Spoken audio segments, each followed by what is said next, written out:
ನನಗಿರೋ ಮಾಹಿತಿ ಪ್ರಕಾರ ಸಂಸದರೇ 9ನೇ ತಾರೀಕು ಪತ್ರ ಬರೆದಿದ್ದಾರೆ, ಮುಖ್ಯಮಂತ್ರಿಗಳಿಗೆ ಮಾತಾಡಿದ್ದಾರೆ.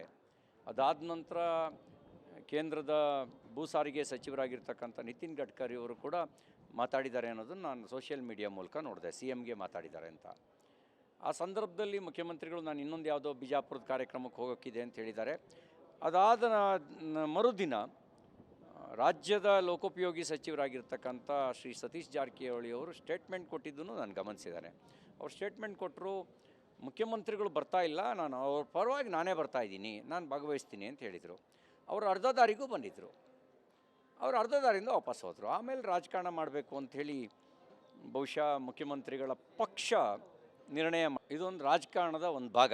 ಇಲ್ಲದೇ ಇದ್ದರೆ ಜಾರಕಿಹೊಳಿ ಸಾಹೇಬರು ಅರ್ಧಕ್ಕೆ ಬಂದು ವಾಪಸ್ ಹೋಗೋದು, ಅವರು ಮುಖ್ಯಮಂತ್ರಿಗಳ ಪರವಾಗಿ ನಾನು ಹೋಗ್ತೀನಿ ಅಂತ ಸ್ಟೇಟ್ಮೆಂಟ್ ಕೊಡೋದು, ಸ್ಟೇಟ್ಮೆಂಟ್ ಕೊಟ್ಟ ನಂತರ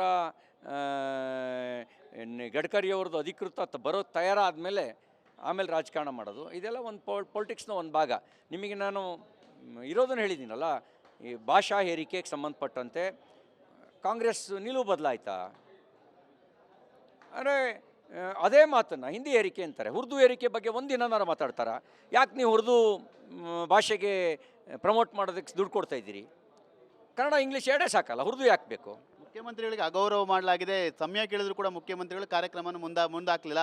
ಎಲ್ಲೊಂದು ಕಡೆ ಕ್ರೆಡಿಟ್ ತೊಗೊಳ್ಳಿಕ್ಕೆ BJP ಅವರು ಹೊರಟಿದೆ, ರಾಜ್ಯ ಸರ್ಕಾರವನ್ನು ಮುಟ್ಟು ಅಗೌರವ ಮಾಡಿ ಅಂತೇಳಿ. ಕ್ರೆಡಿಟ್ BJPಗೆಯಾ? ಯಾಕೆಂದರೆ 6 ದಶಕಗಳ ಪ್ರಯತ್ನ ಇತ್ತು, ಯಾರೂ ಮಾಡಿರಲಿಲ್ಲ, BJP ಸರ್ಕಾರನೇ ಮಾಡಿರೋದು. ಕ್ರೆಡಿಟ್ ನಿಮಗೆ ಕೊಡೋಕ್ಕಾಗತ್ತಾ? ಕ್ರೆಡಿಟ್ BJP ಸರ್ಕಾರಕ್ಕೆ ಕೊಡೋದು, ಕಾಂಗ್ರೆಸ್ಸಿಗೆ ಕೊಡೋಕ್ಕಾಗತ್ತೇನ್ರಿ? ಕಾಂಗ್ರೆಸ್ನವ್ರು ಮಾಡಿದರೆ ಕಾಂಗ್ರೆಸ್ಸಿಗೆ ಅಂತ ಹೇಳ್ಬೋದು, BJP ಸರ್ಕಾರ ಮಾಡಿದ್ದನ್ನು BJPಗೆ ಕೊಡಬೇಕು ಕ್ರೆಡಿಟ್ನ. ಯಾವುದೇ ಪ್ರೋಟೋಕಾಲ್ ಉಲ್ಲಂಘನೆ ಆಗಿಲ್ಲ, ಮುಖ್ಯಮಂತ್ರಿ ಅಗೌರವ ಅಂತ ಆಗಿರೋ ಕೆಲಸ ಆಗಿಲ್ಲ ಅಂತೀರ ಹಾಗಾದರೆ? ಇನ್ವಿಟೇಷನ್ ನೋಡಿದ್ರೆ ನೀವು, ಇನ್ವಿಟೇಷನಲ್ಲಿ ಪ್ರೋಟೋಕಾಲ್ ಉಲ್ಲಂಘನೆ ಆಗಿದೆಯಾ? ಮುಖ್ಯಮಂತ್ರಿಗಳ ಹೆಸರು ಇದೆ, ಲೋಕೋಪಯೋಗಿ ಸಚಿವರ ಹೆಸರು ಇದೆ, ಉಸ್ತುವಾರಿ ಸಚಿವರ ಹೆಸರು ಇದೆ. ಪ್ರೋಟೋಕಾಲ್ ಉಲ್ಲಂಘನೆ ಅಂತ ಹೇಳಿದ್ರೆ ಆಯಾ ಸ್ಥಳೀಯ ಶಾಸಕರ ಹೆಸರು ಇದೆ. ಬರದಲ್ಲೇ ರಾಜಕಾರಣ ಮಾಡೋದು ಅವರು. ಇಷ್ಟು ದೊಡ್ಡ ಒಳ್ಳೆ ಕೆಲಸ ಆಗ್ತಾಯಿದೆ, ಒಳ್ಳೆ ಕೆಲಸದಲ್ಲಿ ಜನ ಸಂಭ್ರಮಿಸ್ತಾ ಇದ್ದಾರೆ, ಇವರು ಅದರೊಳಗೆ ಸಂಕಟ ಪಡ್ತಾ ಇದ್ದಾರೆ. ಅಂದರೆ ಒಳ್ಳೆ ಕೆಲಸದಲ್ಲಿ ಸಂಭ್ರಮಿಸೋಕ್ಕೂ ಬರಲ್ವಲ್ಲ ಕಾಂಗ್ರೆಸ್ಸಿಗೆ.